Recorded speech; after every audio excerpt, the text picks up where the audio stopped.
Bonjour à toutes et tous, vous écoutez First Print, votre podcast comics préféré pour une nouvelle émission du format Back Issues. C'est dans ce format que l'on revient avec l'ami Corentin ici présent. Salut. Sur des bandes dessinées que nous avons lues. Nous les avons lues et nous avons envie de vous en parler pour vous dire ce qu'on en a pensé. Parfois ce sera du bien, parfois ce sera un petit peu du moins bien, parfois on vous donnera envie de les lire et peut-être de les acheter ou de les emprunter en bibliothèque et parfois on vous donnera juste envie de les planquer 6 pieds sous terre pour que jamais vous ne posiez vos yeux dessus. Vos œufs aussi, si vous pondez. Ne posez pas vos œufs sur les BD. Voilà, dites-le nous si vous pondez des œufs, vous êtes bizarre, mais on vous soutient. Tout ça pour dire qu'aujourd'hui, on revient pour un petit Back Issues. On vous l'a dit, cette année, on est revenu en force avec des petits formats, 3 BD par épisode, histoire de vous en proposer le plus régulièrement possible. Et la question sera de savoir si je vais réussir à articuler jusqu'au bout, vu comment c'est parti dans cette introduction. Ça, le plus rugueusement possible. Ça va être compliqué. Non, je t'ai dit, j'avais besoin de quelque chose pour me réveiller, mais visiblement le coca n'était pas assez fort. C'est voir qu'Arnaud m'a demandé un coca comme on demande de la coke à un dealer. Tu pourrais me ramener un petit coca, s'il te plaît. C'est ça. Wow. T'es sûr? Tu vas regretter après. Hein. Je suis en sevrage, mais là, j'ai besoin. Non, il m'aurait peut-être fallu quelque chose d'autres qui commencent par un C, mais bon, on est sur un podcast tout public, nous ne pouvons pas dire ce genre de choses-là. Corentin, nous allons commencer par, je crois, une lecture qui t'a beaucoup plu, puisqu'on va vous parler du Rocketeer, la cargaison maudite de Mark Waid et Chris Samnee. Donc, Corentin, juste avant de démarrer le débrief de l'album, est-ce que tu peux nous faire un tout petit point sur qui est le Rocketeer, cette création d'un certain Dave Stevens? Bah oui, c'est effectivement la création d'un certain Dave Stevens. Voilà, merci beaucoup, Corentin. Le Rocketeer, c'est un super-héros original qui apparaît dans les années 90 de mémoire, qui est donc créé même fin 80, peut-être une bêtise, par donc Dave Stevens, considéré comme l'un des génies de l'art séquentiel de la 3e génération. C'est un super-héros qui rend hommage aux Barnstormers, comme on en parlait avec l'album de Scott Snyder et tout la Lotte, c'est-à-dire les cascades de l'aviation. L'aviation publique, l'aviation civile, dans le sens où avant que les États-Unis ne légifèrent sur le sujet, il n'était pas du tout rare, dans les États du Sud notamment, que les gens achètent leurs avions domestiques et qu'il y ait des spectacles comme ça qui s'organisent. Alors ça a évolué ensuite parce qu'après Rocketeer du coup est à la fois un héros de l'aviation civile et aussi de l'aviation de cinéma, notamment dans le film de Joe Johnston qui a été basé sur la BD de Stevens. Lui-même, c'est un héros qui s'appelle Clifford Stevens. Cliff Secord, ouais. Qui tombe sur un jetpack qui lui permet de devenir le Rocketeer, le seul super-héros de son univers, qui il peut voler plus vite qu'un avion et avec un casque trop stylé, on dirait diesel punk, avec cette magnifique esthétique qui évoque justement l'ère de l'automobile. Et aussi Dave Stevens qui était un grand passionné de justement de cette période en fait. Et aussi pour son côté érotique avec le personnage de Betty Page qui était une vraie mannequin dans la vraie vie, je sais pas si le mannequin est le bon terme, mais une vraie meneuse de revue de la vraie vie qui était plutôt pulpeuse, qui avait des formes et compagnie, et qu'il a inséré dans la BD pour jouer le rôle de la petite amie de Cliff. Donc voilà, ça combat des nazis, ça combat des espions, ça combat ce que ça combat. Et donc ça a été adapté au cinéma chez Disney en 91 avec Jennifer Connelly qui jouait Betty à l'époque. Il faut savoir que dans la vraie vie, Betty Page et Dave Stevens sont devenus copains en amont et pour les recherches de l'album et ensuite après la sortie aussi.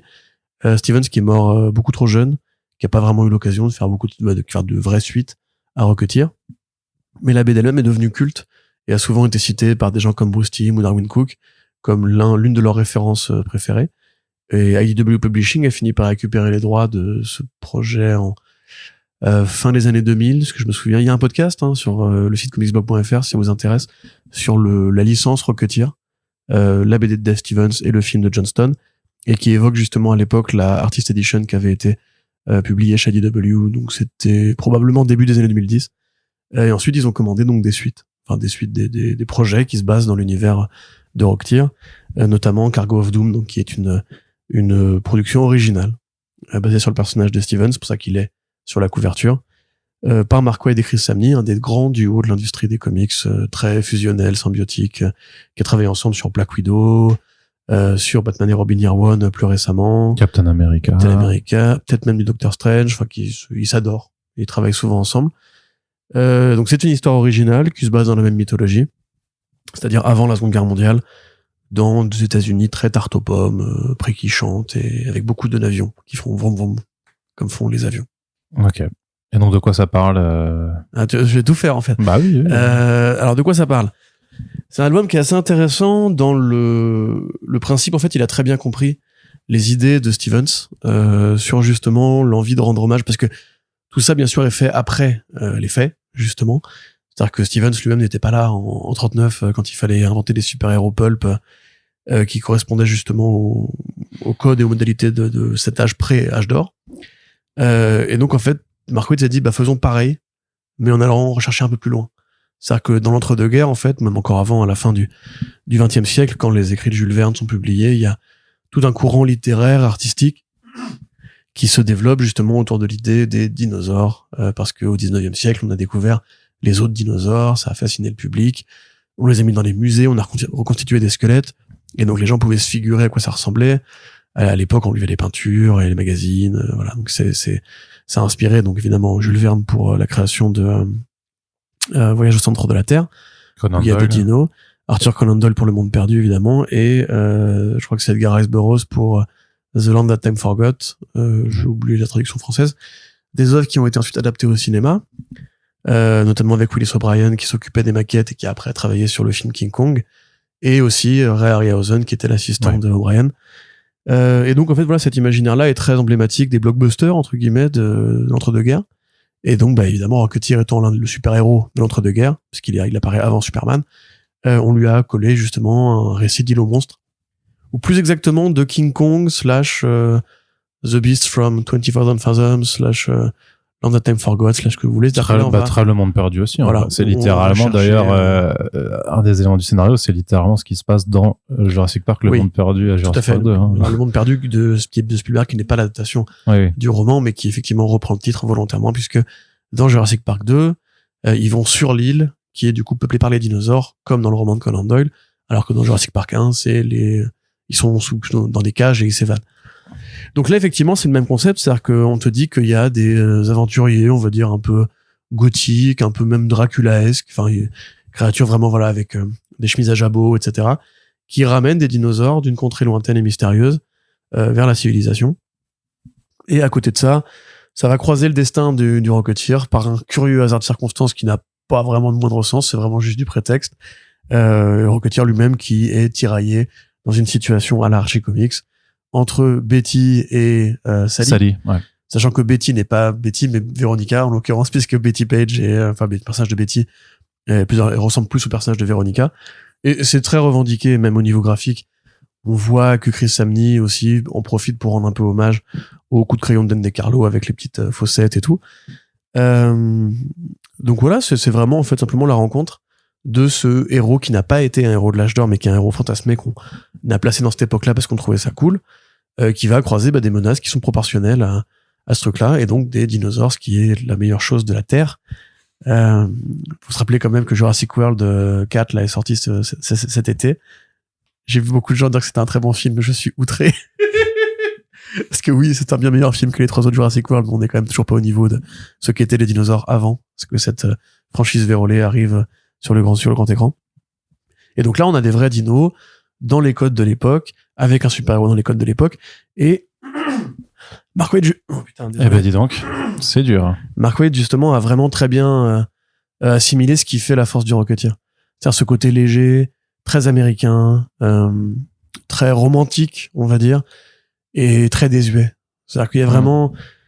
Déjà, il y a la symbiose entre Mark Waid et Chris Samnee. Je parlais, je ne sais plus à quelle émission, du côté les scénaristes ont besoin de charger le texte, les cases, au lieu de laisser le dessinateur faire passer le message tout seul avec du graphisme, avec du dessin. Là, c'est exactement l'inverse. C'est-à-dire qu'en fait, Mark Waid sait très bien de quoi est capable Chris Samnee, et donc souvent laisse le graphisme exprimer les idées du scénario. Peut-être qu'il bosse façon avec la méthode Marvel, tu sais, où il donne juste un peu les indications et il laisse Chris Samnee faire complètement les cases. Il s'occupe juste de rajouter 2-3 touches de dialogue à la fin. Je sais pas s'il bosse comme ça ou pas. C'est une bonne question. J'aimerais bien voir les pages de... Décidément, j'aimerais bien voir les pages de script pour cette BD-là. Parce que il y a un vrai génie du découpage, en fait, chez Chris Samnee. Là, il rend hommage au découpage de Dave Stevens, évidemment. Mais il y a vraiment une efficacité, dans les transitions de cases, tu vois, où c'est les très grosses cases, en plus vraiment à l'européenne, où t'as des fois des formes qui vont être dessinées, comme par exemple dans les premières pages, t'as une onomatopée qui est une case, et qui fait aussi la forme de l'avion, ce qui pour le coup est vraiment brillant. T'as une autre case où c'est l'œil du Rocketeer. Enfin, il y a vraiment plein d'idées graphiques qui sont assez brillantes. L'ancrage est merveilleux. C'est vraiment cet ancrage justement à la Sam Neill, très gras et très suggestif à la fois. Les visages ultra expressifs aussi. Voilà, t'as une simplicité en fait, une efficacité, une énergie vraiment très légère, très douce, même quelque part très comique. Voilà, je parlais tout à l'heure d'Archie Comics et c'est pas accidentel. C'est là les personnages vraiment ils sortent de cet imaginaire ultra codifié aussi. ouais, codifié. C'est l'Amérique avec le vieux mécano sympa. C'est presque du Porco Rosso quelque part, tu vois, avec la jeune Sally qui est un peu volontaire, grande gueule, énergique, qui est amoureuse du héros, mais évidemment le héros ne peut pas parce que lui il est déjà pris. La copine du héros, ben voilà, c'est ce côté très très Véronica en fait, de elle est jalouse et puis elle est un peu tête en l'air et puis elle est un peu colérique, elle le traite mal, en même temps c'est parce qu'elle l'aime et nanana. Enfin vraiment c'est une BD qui est super sincère en fait et qui comprend parfaitement son matériau. C'est un magnifique hommage à l'œuvre de Dave Stevens et probablement d'ailleurs la meilleure BD Rocketeer en dehors de Rocketeer lui-même, parce que ça a cette combinaison du graphisme parfait, de cette sincérité, cette franchise qui ne se trompe pas en fait avec ce qu'elle essaie de dire, quoi. C'est de vue de l'extérieur, oui, c'est idiot. C'est dinosaure plus le héros qui hésite entre deux gonzesses. Enfin, on a déjà lu ça 1000 fois. Mais la façon dont c'est fait, en comprenant que le but est de rendre hommage à des archétypes et à une écriture d'époque aussi, en fait, à un esprit justement avant le pessimisme de la Seconde Guerre mondiale. À l'époque où les États-Unis, voilà, se passionnaient pour les mecs qui volaient dans le ciel et qui faisaient n'importe quoi et qui prenaient des photos avec des belles pépées, comme ils disaient à l'époque. Voilà, c'est vraiment en fait ce paysage enchanté qui est merveilleusement bien reconstitué et avec vraiment voilà une alliance scénario et dessin. La planche de fin, par exemple, tu sais, oui, s'envole dans le ciel à faire des bisous avec sa copine. Je sais pas, même il y a un côté un peu Superman, tu vois, dans la poésie simplement du mec qui vole et qui en fait t'as rien spécialement de plus que ça à défendre. Je veux dire, Cliff, c'est un héros qui est simple. C'est le bon gars, tu vois. Il est pas traversé par un idéal utopique. C'est presque ce qu'on pourrait reprocher à l'album au final, c'est d'avoir un personnage où il y a pas trop d'enjeux derrière, en fait, où tu vois pas que, enfin, tu dirais que sa caractérisation, elle est vraiment presque simpliste, puisque effectivement, tout ce qui, en fait, il est pas très acteur de son histoire. En fait, la seule chose dans laquelle il est acteur, c'est plutôt sa vie romantique, mais par rapport à ce qui lui arrive, en fait, bon, tout lui tombe un peu sur la tête et il est en réaction, il devient le héros parce qu'il doit réagir à quelque chose, mais on n'a pas, après c'est une mini-série en 4 numéros, donc on n'a pas non plus le temps de développer beaucoup de choses, mais pour ceux qui chercheraient peut-être un peu de substance, il y en a pas vraiment, on va dire. C'est pas là, en tout cas, que se trouve l'intérêt c'est un peu le piège de la de BD. l'hommage, justement, c'est que du coup, ils vont quand même rester collés avec l'écriture particulière de Dave Stevens, et de fait, Rocketeer, la BD originale, elle ressemble beaucoup à ça. Dans l'idée, vu que c'est effectivement pour rendre hommage à un archétype et à des façons d'écrire qui ne se font plus aujourd'hui, parce qu'on n'écrit plus comme ça, on ne crée plus des personnages, je dirais pas des coquilles vides, mais qui sont uniquement là pour porter un costume qu'on trouve cool, avec une nana qui est sexy, parce que c'est cool d'avoir un héros qui a une nana sexy. Évidemment, ça se fait moins aujourd'hui. Donc oui, si vous préférez lire du Superman, lisez du Superman. Mais justement, je pense que Waid et Sam Neill se sont dit, on parle d'un mort, quand même, là. On parle d'un mec qui a quand même marqué son époque. Il faut essayer de trouver la bonne tonalité. Qu'est-ce que lui aurait fait, grosso modo, comme projet, s'il avait été encore en vie? Et c'est là, je pense que justement, ça ressemble plus à du Stevens qu'à du Mark Waid, puisque Mark Waid est tout à fait capable de se mettre au service d'une BD. Mais Mark Waid, voilà, c'est le champion des comics Superman, etc. S'il avait voulu habiller son Rocketeer d'idéaux, ou enfin, en tout cas, d'un discours plus prononcé, il l'aurait fait. Le fait qu'il ne le fasse pas, c'est conscient, c'est volontaire. Alors, on peut adhérer ou ne pas adhérer, mais c'est pas une erreur de Mark Waid. Tu vois, c'est-à-dire que c'est vraiment juste un exercice de style, qui plaira à celles et ceux qui ont lu Rocketeer ou celles qui voudraient les découvrir. Et tu parlais, alors là, c'est con parce que l'été est terminé, mais, et qu'il commence à pleuvoir. Pareil, ça au niveau de lecture de plage, lecture légère, lecture de vacances, lecture que tu prends, tu te mets au bord de la piscine, tu bouquines ça pendant une petite heure et demie et t'es content. Voilà, c'est pas une BD qui va vous retourner le cerveau. Par contre, c'est vraiment un pur plaisir qui, pour moi, participe vraiment de ce côté évasion. Tu vois, c'est vraiment un autre temps, un autre imaginaire, d'autres codes de BD et un vrai, encore une fois, une vraie expérience graphique que tu peux difficilement retrouver aujourd'hui. Même ce Chris Samney là, je trouve qu'il est quand même paradoxalement, lui aussi il rend hommage, mais il est plus doué de ses crayons que certains des autres Chris Samney qu'on a vu entre temps. Tu vois là par exemple Jonah, je trouve que Jonah est peut-être plus ou trop cartoon et moins comics, enfin trop dessin animé, trop BD pour enfants et moins comics, que là justement ce Chris Samney qui fait comics, qui applique quand même des structures de personnages à la Darwin Cook en fait, fonctionne mieux. Tu vois ce que je veux dire? Enfin, c'est plus réussi. Enfin, c'est plus réussi. C'est vraiment un parfait alliage de scénario et de dessin. Et j'adore cette BD, moi, personnellement. Je savais que tu serais laudatif sur cette bande dessinée à partir du moment où il y a des dinosaures dedans. Je me dis, c'est bon, ça, c'est du Corentin encore. Tu ne seras plus objectif en plus des bruits caractériels. Des dinosaures dessinés par Chris Samney. En plus, je savais que voilà, il t'en faudrait peu pour te avec les effets d'écailles et tout, ça, c'est un bonheur. Non, ils sont beaux, clairement, ça fait des scènes d'action qui sont super. Comme dit, le truc. Évidemment qu'ils sont beaux, c'est les dinosaures. Non, je pense qu'il y a pas mal de films qui peuvent te montrer que tu peux avoir des dinosaures très moches aussi. Clairement, il suffit pas d'avoir des dinosaures pour rendre une BD intéressante non plus. Hein. Mais je crois qu'il y a une adaptation du Monde Perdu. Je me souviens plus exactement, mais qui avait été faite. Ils avaient pas de budget pour faire des animatronics ou quoi. Du coup, ils avaient pris des caméléons. Et ils leur avaient mis des fausses cornes. Ah ouais.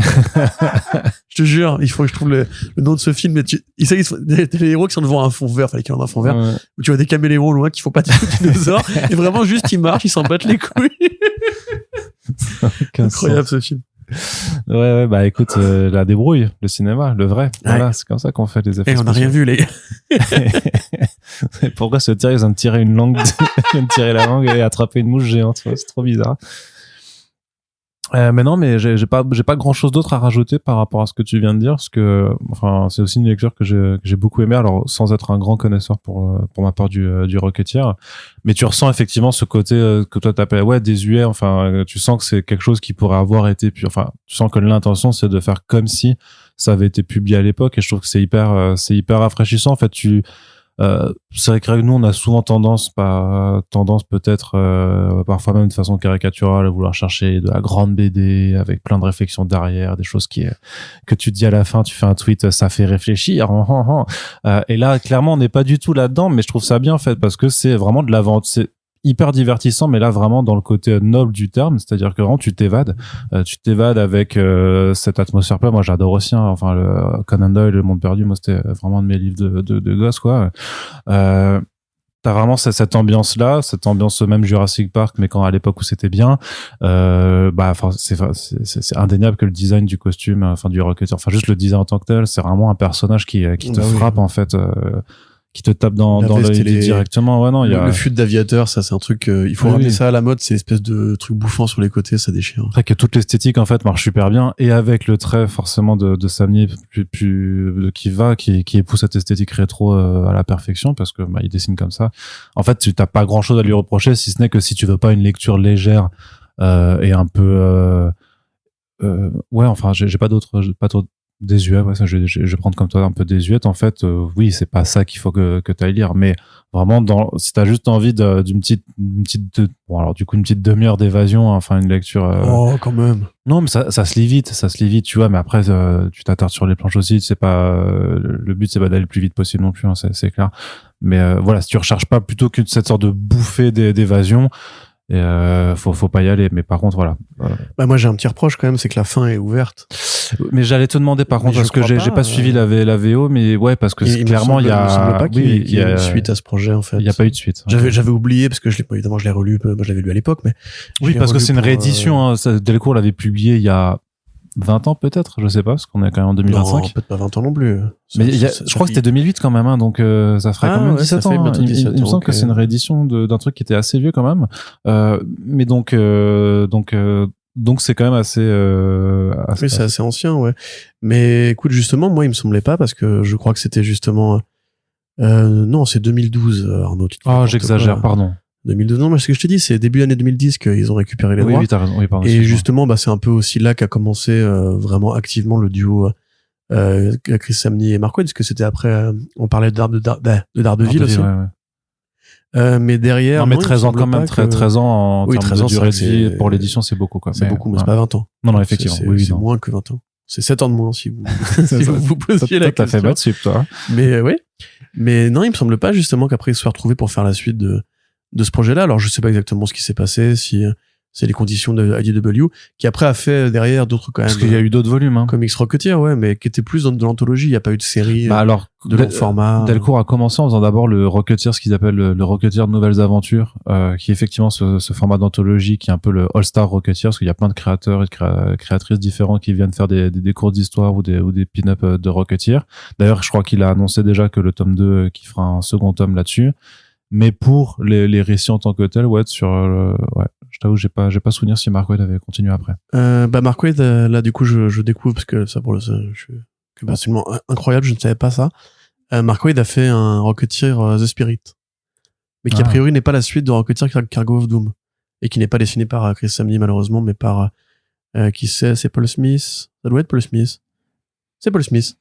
Et du coup, bah voilà, si Delcourt veut rééditer ça, je serais très curieux, parce que pour le coup, je ne l'ai pas lu. Ou même édité, parce que je suis pas sûr qu'il soit sorti, ouais. Bah, faut savoir que ça a été édité donc il y a 13 ans, ça a pas forcément trouvé son public. Là, je pense que il essaye de réhabiliter une nouvelle fois le Rocketeer à un lectorat peut-être plus curieux, peut-être qui peut-être ayant vieilli aussi et plus nostalgique aussi, peut-être aussi de cette forme d'aventure pulp et de divertissement. Donc le Rocketeer, c'est vraiment un personnage maudit dans le sens où le film de Johnston de 91 était bien.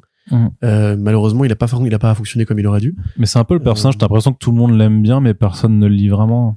Bah parce qu'il n'y a pas tant de comics que ça aussi, et les récents étaient un peu moins bien. Il y en avait un avec une course où Rocketeer faisait le consacrer à notre aviateur, ce qui était un peu moins intéressant. Mais tu vois, donc le film n'avait pas fonctionné, donc il devait amorcer les suites, ça n'a pas eu lieu. Disney voulait faire plusieurs fois des reboots. Oui, on avait fait des articles là-dessus. Même un à la Arsène Lupin aussi, ouais. enfin à la façon Lupin de Netflix, où c'était un mec qui trouvait le casque, mais qui était beaucoup plus tard dans les tu disais à chaque fois, mais en plus c'est pas compliqué à faire. Même Elsa, je crois, Chartier devait faire un comics avec Pulido. Qui avait été annulé. Qui avait été annulé, alors que pour le coup, Chartier, elle a carrément le style. Ouf. Mais à l'époque, elle avait encore plus le style Cook, tu vois, ça aurait été un choix parfait. Entre Samney et Cook, il y a Chartier, quoi. Donc, même Pulido, pareil, c'est un même de cette école-là. Donc, moi, franchement, je regrette vraiment ce projet qui n'ait pas existé. Ça me fait chier. Moi, je très honnêtement. Donc, bref, c'est effectivement un peu un personnage maudit. Mais il y a dans la bibliographie. Comme la cargaison. Pas mal. Une blague à propos, bien placée. Écrite. Voilà, c'était pas un jeu de mots pourri. Non, mais c'est bien. On s'améliore. C'est bien, enfin bref. Voilà, donc lisez cette BD si vous. Oui, non, mais c'est chaudement recommandé par votre petite rédaction. C'est 16,95€ chez Delcourt. Et bien entendu, n'hésitez pas à en parler aussi à vos bibliothèques, à vos potes qui l'ont, au pire, qui vous le prêtent et tout ça. C'est moins cher qu'un 100% Marvel. Voilà, ça, c'est pas compliqué non plus aujourd'hui d'être moins cher qu'un 100% Marvel. Mais justement, transition tout à fait trouvée, puisque on passe du côté de chez Marvel et on reste quelque part un peu dans une esthétique rétro avec cet album fantastique, les 4 fantastiques molécules instables. Corentin, est-ce que tu veux un petit peu nous présenter le projet? Oui, j'aime bien comment je te pose la question de façon très rhétorique. Comment s'appelle le créateur déjà, Arnaud? C'est James Sturm? Non. Sturm. Oui, bah moi je vais le dire non mais par contre moi je suis obligé de le dire à l'Alsacienne par contre. Oui, là, je sais, pas de souci. Voilà, je peux pas. Que Arnaud dit Spielberg et pas Spielberg. Ouais, c'est ça, c'est James Sturm, alors avec Guy Davis. Non, mais c'est sûrement un nom d'origine allemande, hein. Sturm sont les ST en général, c'est comme les SCH. Oui, mais voilà. Dire le rappeur SCH est allemand pour ceux qui savaient pas, c'est Schneider SCH. Donc, qu'est-ce que je voulais dire? Oui, donc c'est un projet de ce monsieur qui vient plutôt de la BD indépendante à la base, indépendante et underground. D'ailleurs, il cite volontairement Harvey Kurtzman dans ce projet. C'est l'histoire en fait de la famille qui a inspiré les 4 Fantastiques, au sens où, fictionnellement parlant évidemment, je vous le spoil parce que en VO c'était mieux fichu que ça, au sens où il y a vraiment des gens qui croyaient que c'était une vraie biographie en fait de vraies personnes qui avaient inspiré les. Tu lis la BD que tu connais pas le concept, tu peux. La préface spoil cet exercice de style, ce que je trouve un peu dommage, mais on en reviendra après pour l'habillage. Mais donc effectivement, James Sturm s'est posé la question de, imaginons une seconde que Kirby et Stan Lee se soient effectivement basés sur de vraies personnes qu'ils auraient connues, croisées dans leur quartier, qui auraient été la famille Richards, la vraie. À quoi est-ce qu'ils auraient ressemblé dans le contexte des années 50 et 60, sachant que, évidemment, la réalité est supérieure à la fiction dans le sens où les Fantastic Four, c'est la vision idéale, encore une fois utopiste, de ce qu'était la famille modèle des années 50-60. C'est un reproche qu'on a beaucoup fait au film, d'ailleurs, le côté famille royale, sous tout rapport et tout, mais effectivement, dans les comics, originaux, bah c'était ça. Il y avait des problématiques qui traversaient ce personnage-là, notamment The Thing qui était très mal dans sa peau à cause de sa mutation rocheuse, Johnny Storm qui était un flambeur et qu'on pourrait rapprocher du côté un peu jeunesse dorée des Kennedy et tout.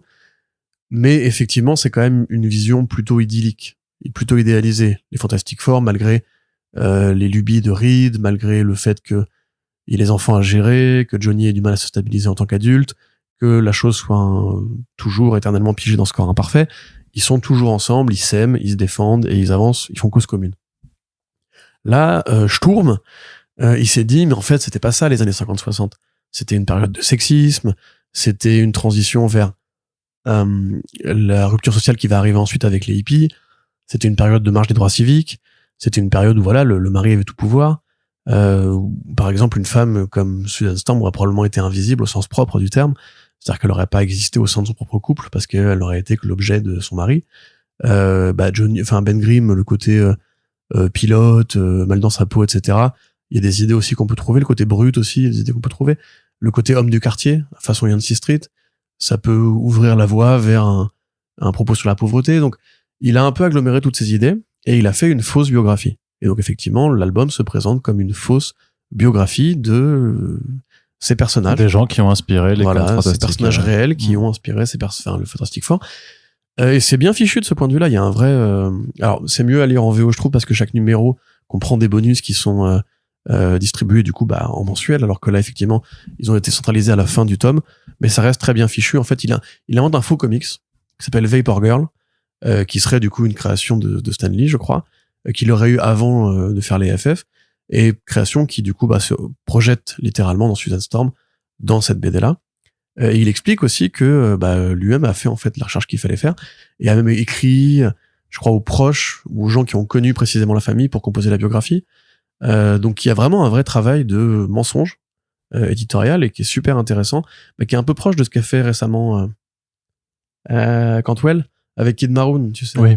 BD qui malheureusement le revival des faux comics jamais publiés. Oui, c'est ça. La BD malheureusement n'est pas à la hauteur de cet exercice de style, dans le sens où Kid Maroon, donc, il nous avait expliqué que c'était la création d'un mec qui était mort, sulfureux contestataire des années 50-60, et qui avait disparu et tout, et c'était que de la connerie en fait. Mais beaucoup de sites web, dont Aped Comics ou Gizmodo, etc., ont repris le truc en mode c'est vrai, c'est incroyable, il a relancé un comic strip que personne ne connaît et tout, et ils sont en mode les gars. L'ironie, si c'est compliqué. Ça vous intéresse de faire une petite recherche Google de temps en temps. Non, mais ils ont demandé à ChatGPT si c'était vrai, et voilà. Et ChatGPT leur dit que oui. Oui, c'est vrai, je le connais. Mais donc là, effectivement, moi, c'est plus cette partie-là qui m'intéresse, c'est-à-dire l'effet de recomposition. Il faut savoir qu'il y a une case où vraiment il y a Stan Lee, Jack Kirby, Roy Thomas, et donc effectivement Harvey Kurtzman et Art Spiegelman qui n'auraient pas pu être présents à l'époque, mais de fait, c'est pour le côté hommage parce que Sturm vient plutôt, lui, de la BD indépendante, underground, même biographique et politique en général. Puis ça se voit avec de toute façon, ça se voit dans l'esprit de la BD, quoi, que c'est du comics Marvel, mais c'est très indé C'est ça. C'est exactement ce qu'a dû penser Quesada quand il l'a embauché, c'est, prenons justement un nom talentueux et respecté au sein de ce milieu des comics qu'on dirait romans graphiques. Tu vois, on avait ce débat dans la front page récemment sur, Jeans and Roots. Sturm se rapproche plus de ça. Oui, tout à fait, ouais. Dans sa bibliographie personnelle que des comics Marvel. Oui. Et l'idée de mélanger les deux, elle est très bonne. Il y a eu d'autres expériences de ce style-là au cours de l'histoire, mais là, elle est relativement récente, celle-ci. Elle a été bien éditée par Panini, qui a fait un bel objet pour aller avec le côté prestige du truc. Ouais, donc c'est en édition prestige avec dos toilé, tout ça. C'est ça. Donc effectivement, Johnny Storm.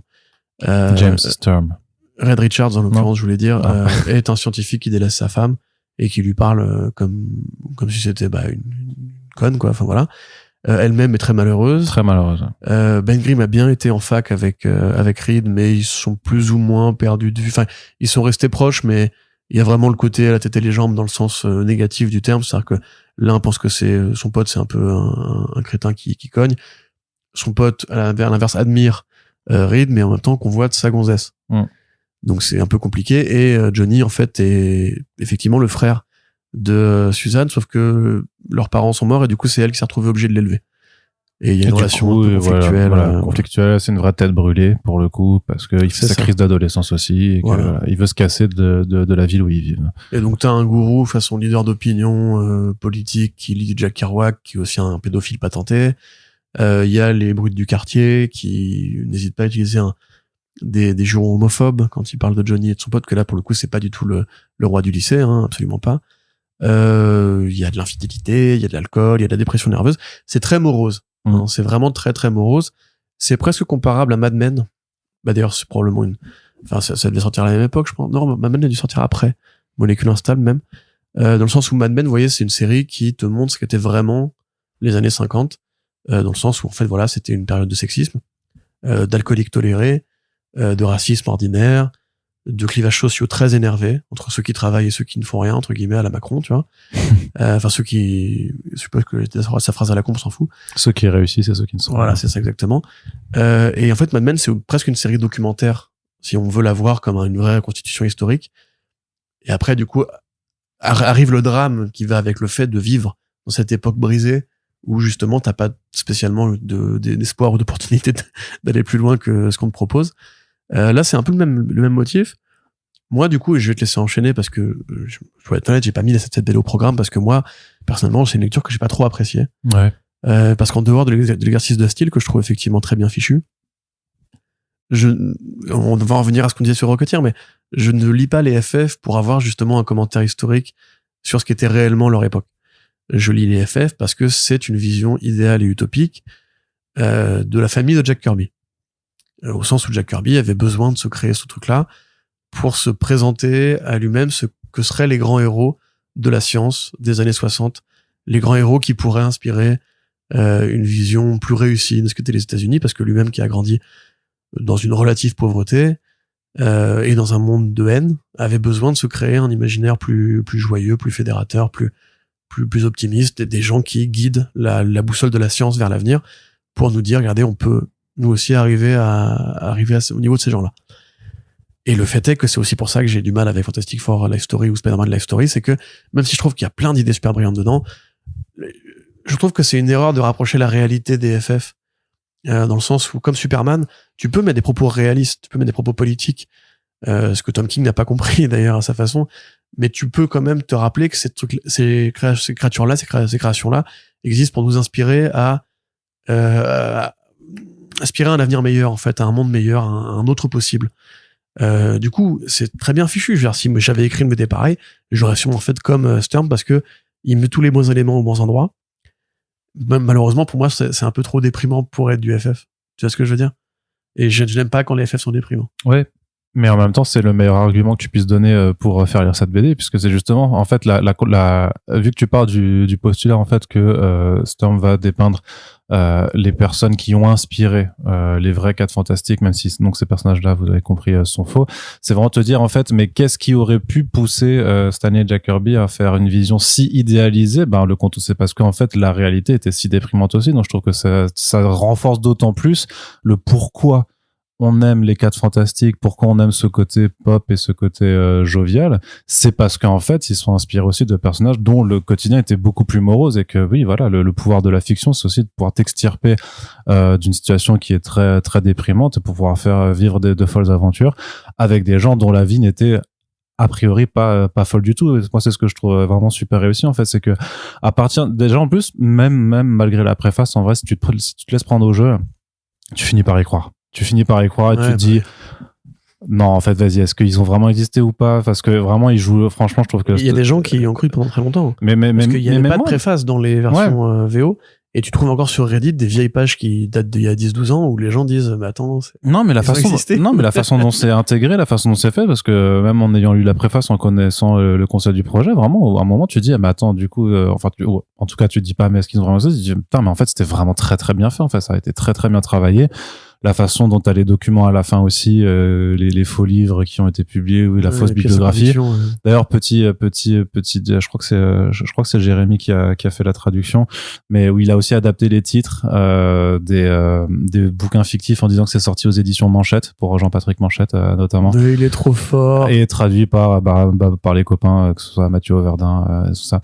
Donc et Benjamin Viette. Et puis il faut se dire que quand ça sort, il n'y a pas encore toute la connaissance globale qu'on a aujourd'hui grâce à Internet. Oui. Il y a beaucoup de gens qui peuvent simplement, c'est plus la presse qui parle des comics à l'époque. On est encore à l'époque des blogs et des quelques trucs de passionnés, mais on n'a pas du tout les énormes pages Wikipédia qu'on aura plus tard. C'était quoi, 2004, non? Ouais, bon, il y a quand même Wikipédia quand même. Oui, il y a Wikipédia, mais attends, 2004, mec, YouTube fait encore des vidéos en stream, il y a pas, enfin, tu vois, c'est un autre monde, oui, 2004. Oui, hein, non, rappelle-toi. non, c'est sûr, c'était il y a 20 ans quand même, donc c'est vrai que c'est très différent, mais je trouve du coup, c'est hyper fort, là-dedans, ce que tu dis, vraiment, le mec a bossé le sujet, hein, il a réussi à nous faire une sorte de documentaire hyper stylé, et après, en fait, c'est ça, c'est que pour savoir en fait comment on extrait en fait les caractéristiques de ces personnages pour en faire les 4 fantastiques, c'est ce que tu disais avant, c'est effectivement pourquoi Susan Storm serait la femme de vie, parce que effectivement dans son couple, dans sa vie, elle est invisible et que voilà qu'elle est en perdition, qu'elle arrive pas à ça. Pourquoi c'est le liant, c'est parce qu'en fait dans la vraie vie, elle arrivait à lier personne en fait, son mari la délaisse, son frère la rejette constamment. Donc bon, effectivement, il y a un peu Ben Grimm qui lui apporte de l'affection, mais elle est complètement déplacée. Le fait que Ben Grimm s'en sorte jamais dans ses relations et que ses ex le traitent tous de monstres, parce qu'effectivement il est un peu relou sur le physique en plus, sur des physiques, c'est pour ça que lui deviendra la chose après quand il sera en fait tout. Je trouve vraiment que tout trouve sens dans la façon dont on dépeint des êtres humains ordinaires pour en faire ensuite des héros de comics. Je trouve que ça marche pas bien. Dans la narration, le fait de changer aussi de point de vue à chaque numéro, il y a même un côté soap un petit peu qui va aussi à mon sens dans le fait que les comics de Stanley Jack Kirby, c'était du soap également. Donc vraiment le style graphique, moi je trouve ça génial. Vraiment ce côté très la couleur est assez très terre à terre, très minimal dans le découpage aussi. C'est agréable de voir de la couleur comme ça chez Marvel. Voilà. Avec le recul parce que c'est vraiment très descendu, très tonal.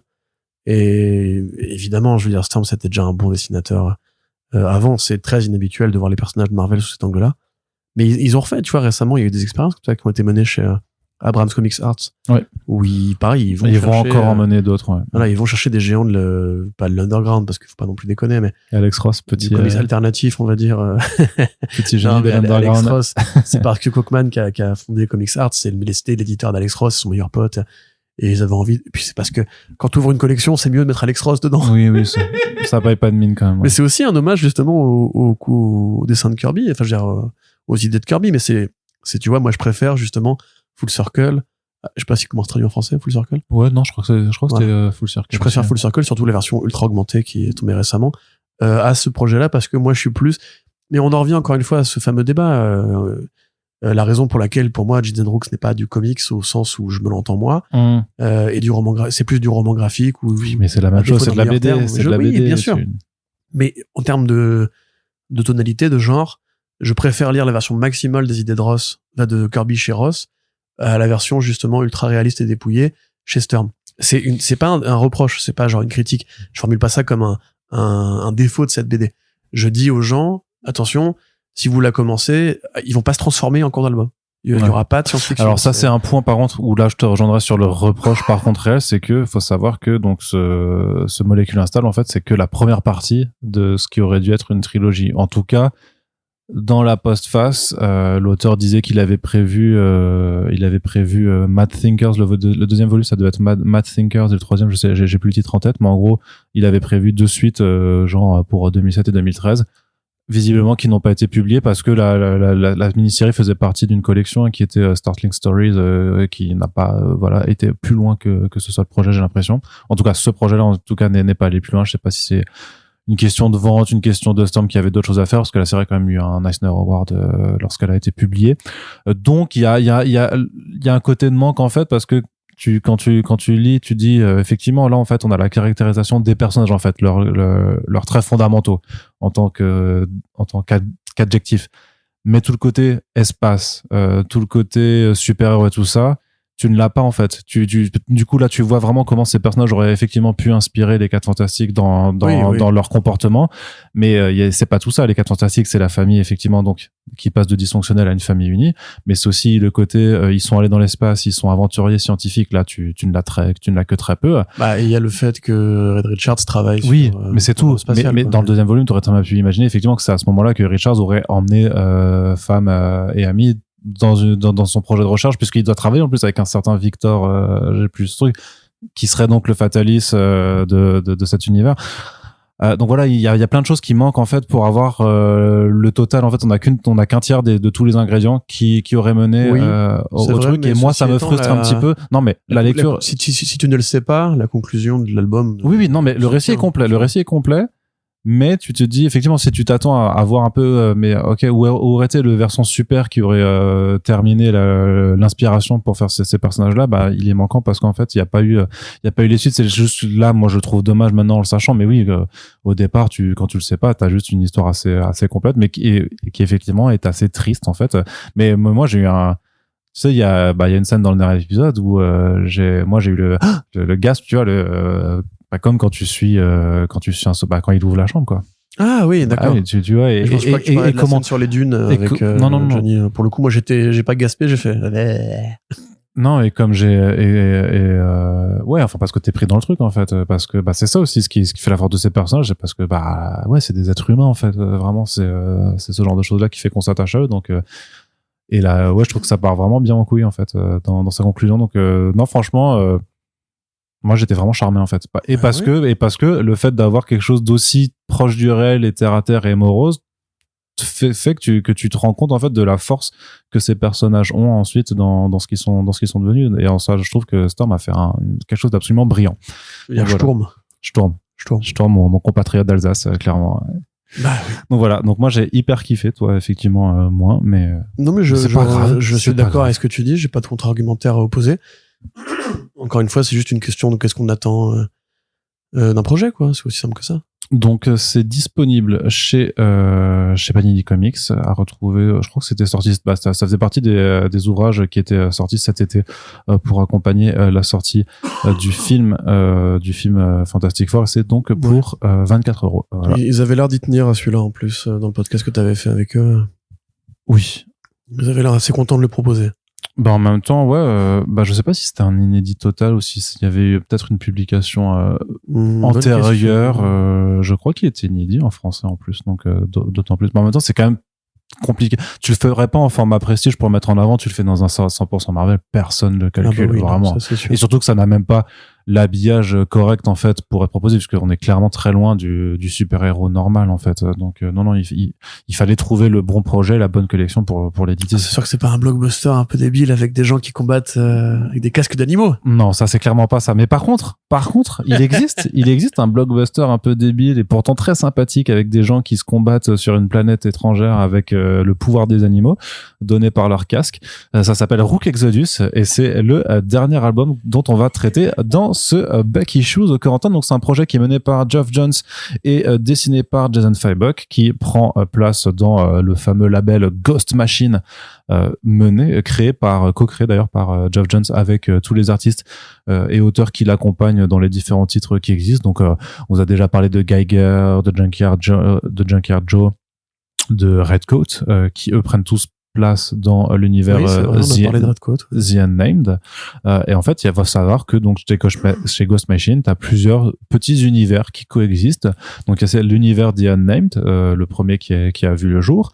Il y a le Family Odysseys qui est mené plutôt par Peter J. Tomasi avec Halo and Hornsby et zut.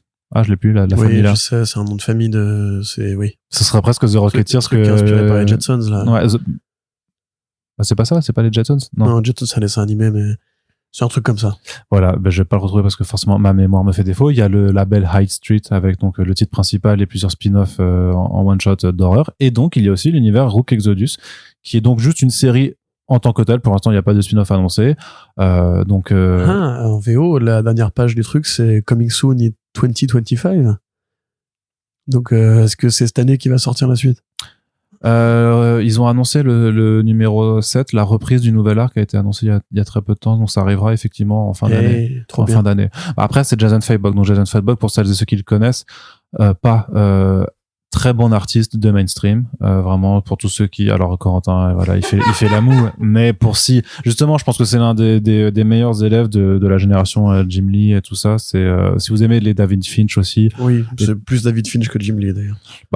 Oui, mais David Finch lui-même décline un peu de bien sûr. de Jim Lee, mais voilà, si vous aimez ce côté hyper muscle. voilà, hyper musclé, badass, mais aussi dans le dessin très détaillé, très, je sais pas, moi je kiffe en fait, c'est une esthétique, hein, vraiment. Et pourtant, vous savez tout le mal que je peux avoir de Jim Lee avec le dessin de Jim Lee aujourd'hui, dont je pense toujours et j'en suis toujours persuadé qu'il est lié à son encreur. Là, pour le coup, Jason Fabok, je trouve qu'il est vraiment très très très bon là-dessus.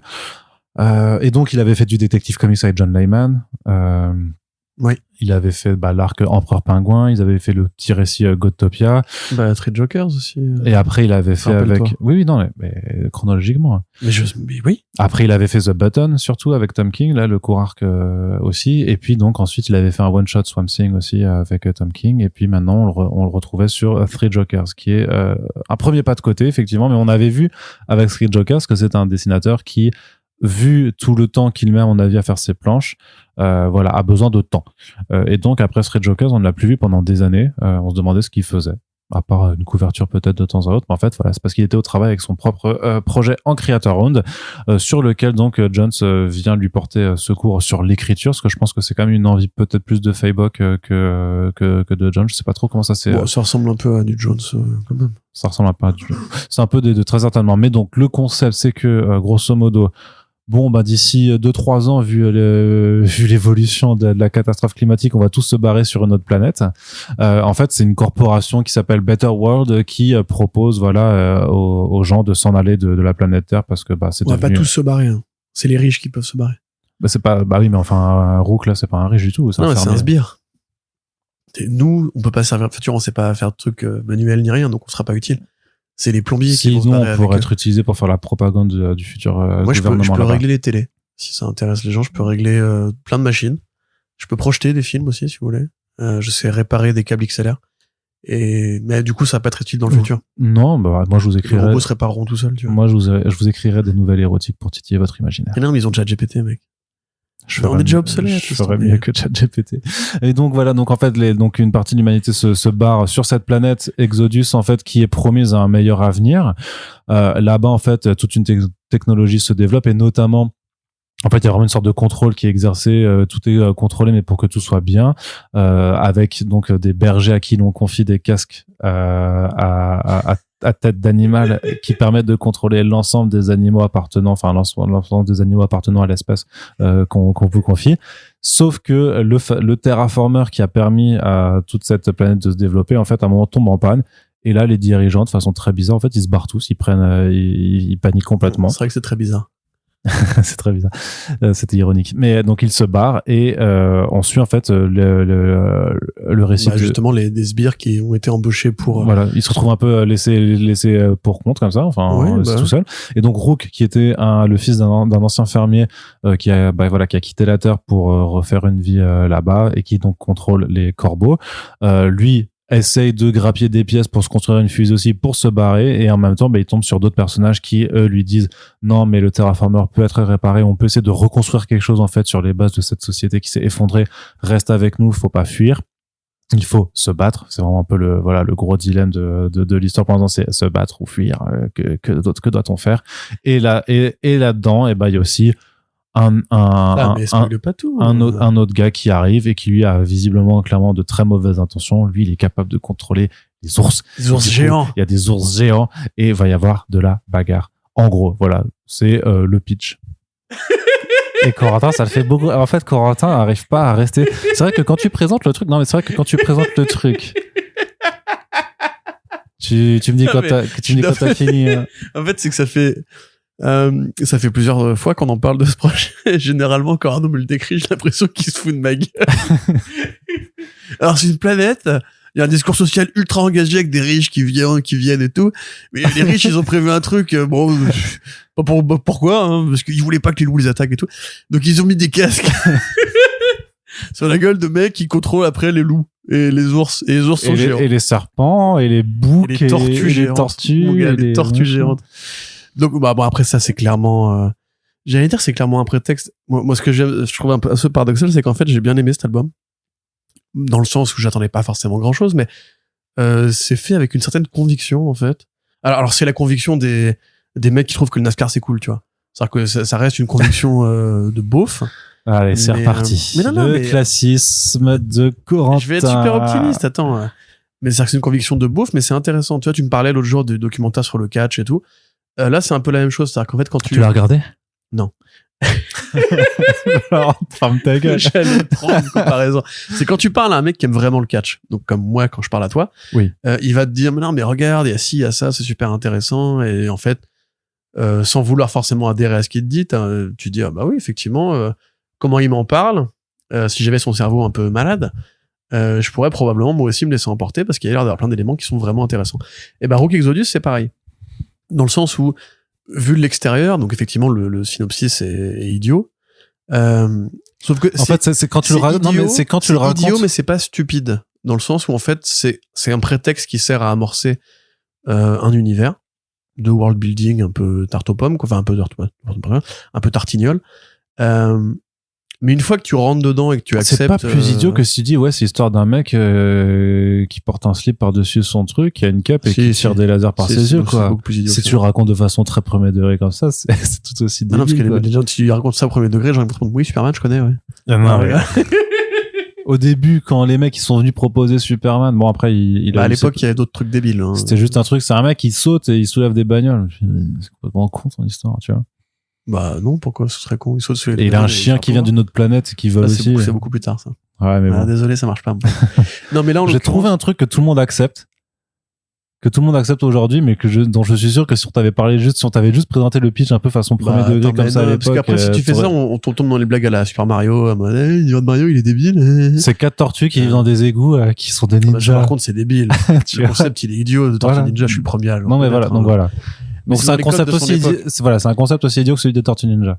C'est plus idiot à mon sens. En fait, c'est pas que c'est forcément, enfin, ici, le concept, il est idiot parce que tu te demandes vraiment pourquoi est-ce que déjà les humains auraient importer avec eux des ours, des loups, etc. Enfin, il n'y a pas spécialement de raison.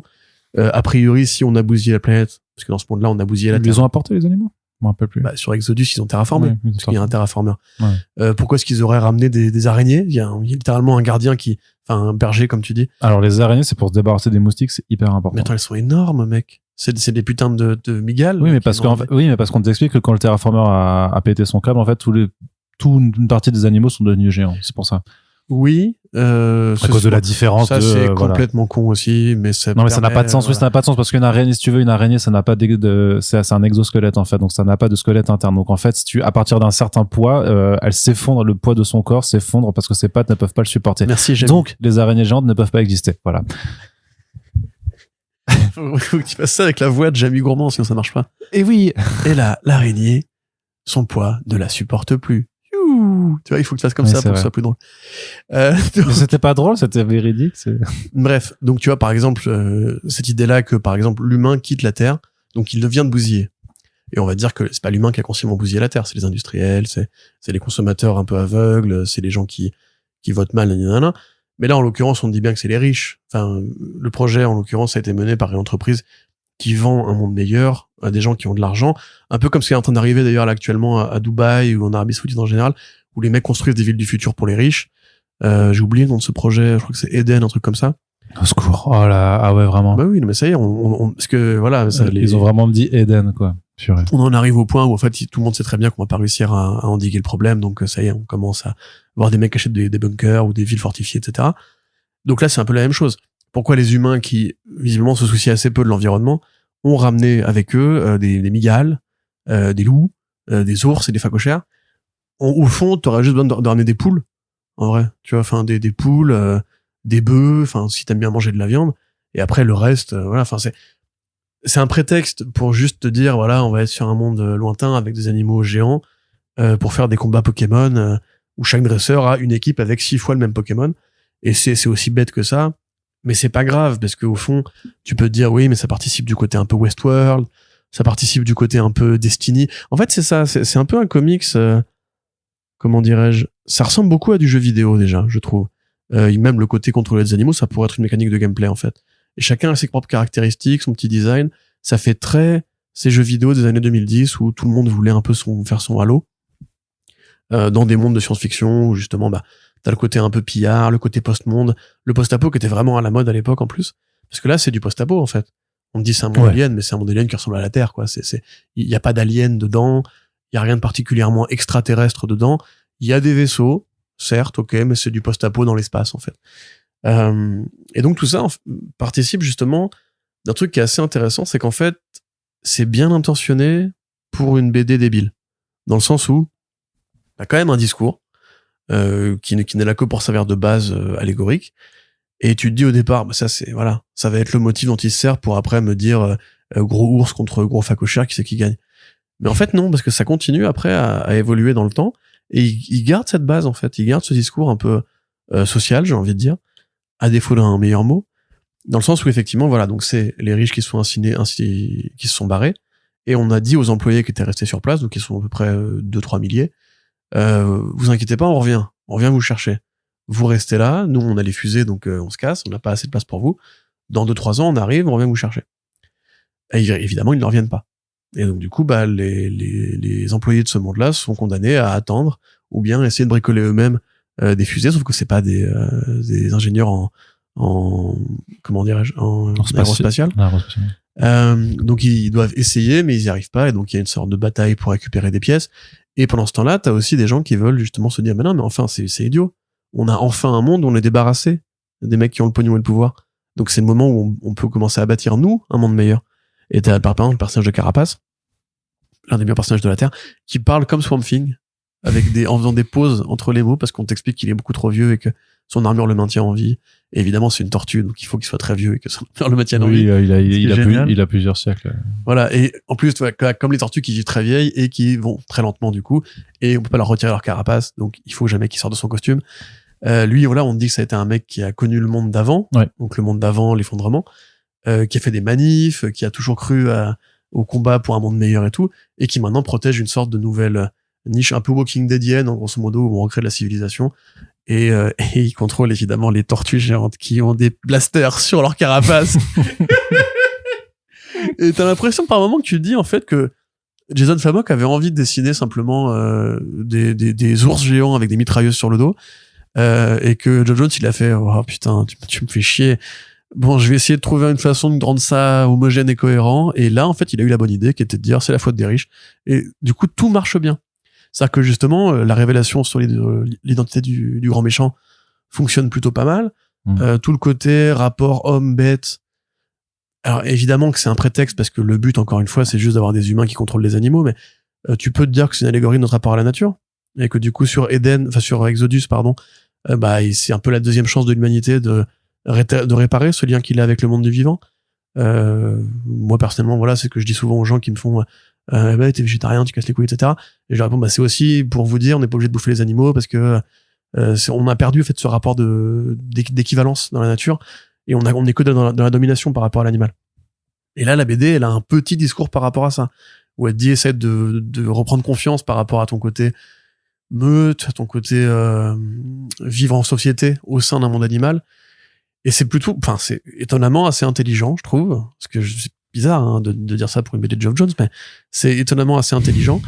Le côté graphique, c'est très généreux. Alors moi j'ai un reproche quand même, c'est pourquoi dans les BD américaines, dès qu'il y a une nana qu'elle a des pouvoirs ou qu'elle participe d'une organisation X ou Y, elle est toujours en combi moulante unicuir, et belle gosse, et avec un corps de mannequin. Comme ça on peut lire Luc et le cul et Nibar, hein. Voilà, donc c'est pour Arnaud en fait. J'ai ma réponse, ça y est. Parce que au départ, quand après tu vois c'est l'esthétique Faybox quoi. Faybox c'est très mainstream. Là c'est même c'est l'hypertrophisme des corps. C'est les mecs le sont daron ultra fermier. Le daron fermier. Ils sont tous très musclés. Les nanas sont ultra gaulées. Comme tu l'as dit, Rook c'est le fils d'un fermier. Quand tu vois tu te dis un fermier qui élève des cochons, des poules et des vaches. Je sais pas, moi j'imagine plutôt un mec de l'amour et dans le pré, tu vois. Non, c'est le fermier texan. Les cheveux blancs, tu vois. Là. Il a un accent, il parle comme ça, à la cool, tu vois. Là, pour le coup, le fermier, même il y a un plan de dos, le mec, il a le cul musclé carrément. Il est ultra stockma, il a une coupe de cheveux, de néo-fasciste, il regarde des vidéos sur les Vikings. C'est vraiment, mais tout le monde est comme ça, en fait. T'as pas un personnage qui a une physicalité normale. Non. Et tout est effectivement, comme tu dis, maximal dans les codes super-héros de muscles, et pour les nanas, les nichons bien fermes, etc. C'est un peu relou, en vrai. Franchement, c'est un peu... c'est pas le but, hein. Le but, c'est les costumes, en l'occurrence. Mais il y a quand même un manque d'idées, je trouve, au niveau des personnages, qui fait que ça fait très premier degré, mais en mode série Z. Tu vois ce que je veux dire? Ça fait vraiment BD de film Netflix de science-fiction, tu vois. Au sens où ils sont tous là, ils font la gueule, c'est très gris. Bah, c'est très années 2000, hein, de toute façon, en vrai. Ou post-années 90 plutôt. Enfin, Oui. comme tu dis, c'est la même filiation que David Finch, qui ne peut pas faire une BD où la moindre nana, justement, n'a pas la même gueule, le même physique et tout.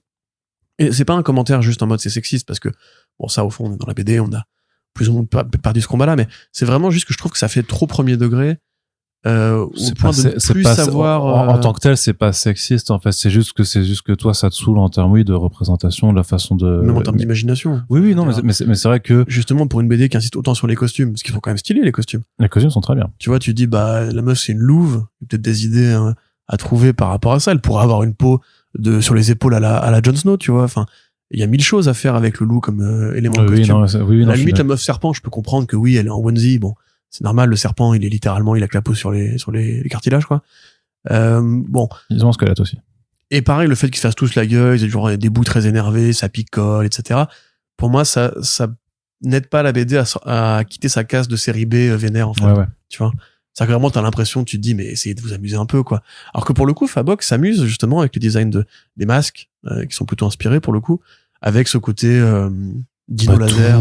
Tout, parce que tous les costumes, il y a des... Là, pour le coup, c'est aussi les héritiers des années 90 avec les poches, les sangles, le cuir, les sacs, les accessoires, les armes, les fusils, les lunettes, les machins. C'est ultra techno, ultra tactique et tout ça. Mais c'est un pur plaisir de chara design, hein. À la fin de l'album, t'as les pages de présentation des personnages où tu peux vraiment... te poser un peu pour voir le travail qui a été fait dessus, et en vrai il y a quand même un travail de fou qui a été pensé là-dessus, hein. Mais pour moi c'est un peu ce que Geiger aurait dû être en fait, paradoxalement, pas forcément au niveau graphique, mais Geiger c'est un peu la même idée, c'est-à-dire qu'il y a un discours quand même politique sur les États-Unis post-Trump, ce qui va advenir dans la nation une fois qu'elle aura achevé sa mutation en dictature et tout, mais pour moi c'est pas bien fait en fait. Geiger, il n'y a aucun équilibre. Le héros est une coquille vide, les adversaires sont des motifs empruntés, et justement, ça n'arrive pas assez à digérer son idée au point que, en fait, ça ressemble vraiment encore une fois, à un jeu vidéo, quoi. J'aimerais bien parler avec Geoff Johns pour voir s'il joue vraiment au jeu vidéo, ou si c'est juste moi qui vois le mal partout. Parce que là, pareil, je parlais de Destiny, de Halo, tu peux aussi dire, il y a du Monster Hunter, enfin, c'est un gros gloubi-boulga, en fait, de trucs que tu pourrais imaginer, j'allais dire à l'E3, c'est horrible. À la Gamescom ou ce que tu veux. Tu sais, d'un bon gros jeu, Electronic Arts, Activision, bien débile, où en fait, voilà, tu vas farmer des animaux et combattre sur des zones où il y a tel leader qui commande la telle meute, etc., etc. Avec justement un discours qui te fait passer la pilule en mode, non mais t'inquiète pas, j'ai quand même des idées politiques, sur le vivant, sur les déséquilibres de classe, l'effondrement de la planète. Mécaniquement, effectivement, c'est pareil, hein. Cette BD-là correspond très bien au fantasme, justement, qui a été posé par Elon Musk, on va coloniser Mars, c'est pas un souci, faut juste prendre le temps et tout. Tout le monde te répond que c'est impossible et qu'on va jamais y arriver, que ça servirait pas forcément à grand-chose. Ça n'a aucun intérêt, ouais. Oui, mais pour les riches, alors, un seul intérêt de se dire, du coup, si jamais on peut continuer à bousiller la planète, on aura encore au moins un ailleurs. Mais c'est un peu ce que la BD te dit aussi. Mais ce qu'ils oublient, les riches, c'est que s'ils ont pas des pauvres à exploiter, Non, mais ils auront des robots. T'inquiète pas, c'est pour ça qu'ils créent aussi des robots aujourd'hui. Et puis les IA aussi, tu vois, plus de masse salariale, comme ça les pauvres n'auront plus aucun pouvoir. Bref, ne basculons pas. Après, tu vas me faire un reproche d'avoir voulu aller dans cette zone de discours politique. Mais tu vois, la BD, elle te dit un peu ça. Et au global, justement, c'est un équilibre. Ouais, elle te l'a dit un peu, c'est parce que là, t'es vraiment dans... Non, elle te le dit quand même, jusqu'à la fin, encore une fois, le rôle du vilain. Oui. Et là, pour quand même te dire, non, c'est pas qu'une connerie. J'ai vraiment un message, entre guillemets, sur mon monde à moi, il fonctionne comme ça. Et il fonctionne comme ça parce que notre monde à nous fonctionne comme ça. Ouais. Tu vois, je vais même le côté, ils nous ont abandonnés, c'est un truc que tu vois, ça correspond. Encore une fois, le personnage de Carapace qui était un ancien manifestant et tout. Non, c'est quand même constellé de petites idées, justement, qui sont là pour te soutenir ce discours-là. Après, le problème que j'ai, moi, avec cette BD, surtout, c'est que le héros est insupportable. C'est casse de penser, surtout. Ouais. Il se parle à lui-même, c'est vraiment le défaut, hein, de toute façon, de pas mal de BD modernes, en fait, où on veut trop mettre les pensées du personnage, surtout quand t'as des scènes d'action, en fait, où on se dit merde, c'est que de l'action, du coup, faut que je meuble parce que sinon ils vont lire trop vite ou je sais pas, tu vois, je sais pas ce que c'est l'autre extrême de Mark Waid, Chris Samney. Ouais, c'est ça, mais parce que là, tu sais, t'as des scènes où il chute, où il galère avec ses piafs ou je sais pas quoi, et en fait, t'as pas besoin d'avoir, je dois faire comme les oiseaux, ils sont comme moi, je les ai abandonnés, ouais, c'est clair. frérot, on s'en fiche, en fait. Puis tout ce discours de, moi, je les aime pas, les corbacs. Ouais. Je dis, mais frérot, tu l'as dit au moins 5 fois, ça, déjà, et accessoirement, ça t'a pas fait évoluer en tant qu'être humain. Du coup, le chapitre 5, je le trouve très poussif, quoi. Toute la rêverie qu'il a par rapport à son passé, et puis ce discours un peu volontaire de il faut pas abandonner et tout. J'avais compris, enfin, je suis pas débile. En fait, si tu fais ça de manière assez fluide et digeste, pas besoin de me hurler le message dans l'oreille. C'est une séquence de 3 pages qui prend un numéro entier, tu comprends pas, quoi. Tu fais, pour le coup du sanglier qui tchatche, je trouve ça vraiment, ça marche pas. En fait, ça marche pas. Il faut qu'il se réveille dans le numéro, sinon, par contre, c'est complètement fou, quoi, ce qui se passe. Ouais. Et après, tu reconnectes avec une fin qui est beaucoup plus automatique. Même pareil, le message, comment dire, pas le message, la prospective de on a tant de personnages dans mon univers, où là, pour le coup, c'est vraiment la scène de la clé USB dans BVS, où on dit, ils existent tous ces mecs-là, on va les utiliser, vous inquiétez pas. Non, mais c'est pas un reproche. Ça c'est bien, c'est pour étendre au moins c'est pour dire qu'ils ont fait leur arc d'introduction et que visiblement ça a suffisamment fonctionné, parce que ça aurait pu en rester là, et visiblement ça a suffisamment bien fonctionné pour qu'on puisse vraiment aller partir vers une autre quête, vers un autre, et surtout, avec des perspectives de rencontre de plein de personnages différents, et je sais pas de combien de temps ça va leur durer, mais s'ils arrivent à le tenir quelques années, voilà, en termes de chara design et trucs comme ça, on devrait pouvoir s'amuser, quoi, surtout avec tous les animaux qui restent à exploiter. Franchement, moi, quand c'est qu'on a le mec qui contrôle les requins, quoi. Mais il y a un requin, des requins? Il y a forcément des requins. Oui, les humains. Il y a forcément des océans. Forcément importer des requins. C'est logique, parce que serait une société sans requins? Et qui contrôle les petits chats? Il y a pas les chats, je crois. Il y a des lapins. Il y a les poulets. Il y a les poulets, effectivement. Non, mais il y aura sûrement plus des panthères que des chats, quoi. Les renards, je vois pas, pareil, en tant que société, je vois pas l'intérêt d'importer les renards dans un monde nouveau. Je comprends pas, parce que les renards, la pisse des renards, ça file des maladies, ça bouffe le bétail. Je comprends pas, enfin bref. Et pourquoi? Mais ça sert de nourriture à d'autres. Cette espèce de croissance était ultra sélective.